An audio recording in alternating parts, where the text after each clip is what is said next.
Merħba mill-ġdid. Illum qed niltaqgħu għat-tielet darba, għat-tielet episodju meta nitkellmu dwar wieħed mit-teżori kbar li hawn fil-Biblioteka Nazzjonali li huwa sensiela ta' akwarelli magħmula minn Charles Frederick Brocktorff kważi 200 sena ilu li juruna ħafna veduti tat-Tempju tal-Ġgantija kif ukoll tal-ċirku tax-Xara li hu ftit il-bogħod mill-Ġgantija. U illum ser nitkellmu fuq aspett ieħor li hu l-aspett uman, l-aspett soċjali, in-nies li jidhru f'dawn l-akwarelli. U meta wieħed iħares lehom, mill-ewwel jinduna li hawn tista' tgħid żewġ gruppi ta' nies differenti ħafna. Għandek il-nies li jgħixu fil-post li imdorrijin jaraw dawn it-tempji ta' kuljum u narawhom ħafna drabi għaddejjin u jisom iktar għandhom kurżità dwar dawn in-nies strambi barranin li ġew biex iħarsu lejn il-Ġgantija milli lejn il-fdalijiet preistoriċi għax is-solt insibuhom qed jagħtu darhom lejn il-fdalijiet. Ċarament għax jafuhom sew m'hemmx sorpriżi għalihom hemm, tant huma mdorrijin huma parti mill-pajżaġġ ta' kuljum tagħhom. U mbagħad mill-banda l-oħra hemm dawn in-nies li ċar li ġew apposta biex iżuru l-fdalijiet.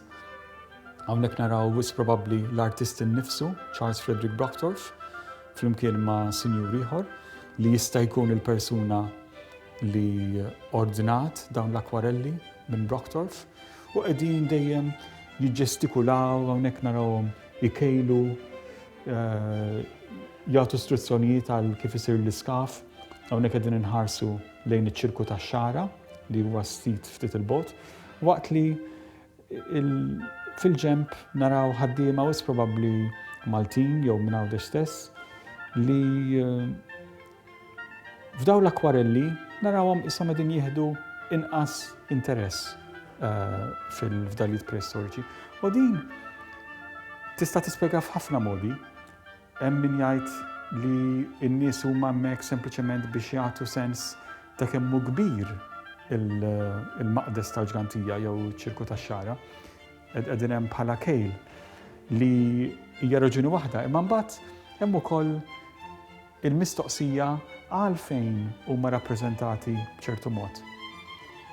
Hawnhekk mill-ġdid naraw xi ħadd qed jħossib il-merħla tiegħu, mill-ġdid qed jagħtu daru, waqt li hemm ġew żewġ sinjuri bil-qalsiet abjad li ma tantx naħseb kienu jmiddu jdejhom biex ma jċabsux il-qalsiet.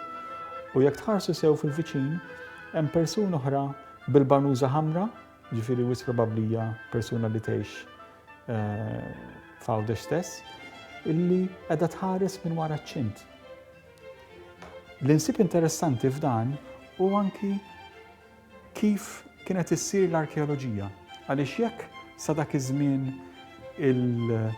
l-istejjer li kienu jirrakkuntaw in-nies kienu jfissru li dan kien post tagħhom, minn dan iż-żmien il-qudiem meta jibdew jiġu esplorati minn barranin dan il-mod, l-arkeoloġija bdiet issir qisha xi ħaġa aktar tal-barrani fejn kien diffiċli għal xi ħadd li jgħix hemmhekk biex jaqbad ir-raġunar u l-ħsieb ta' dak li kienu din jagħmlu dawn il-barranin.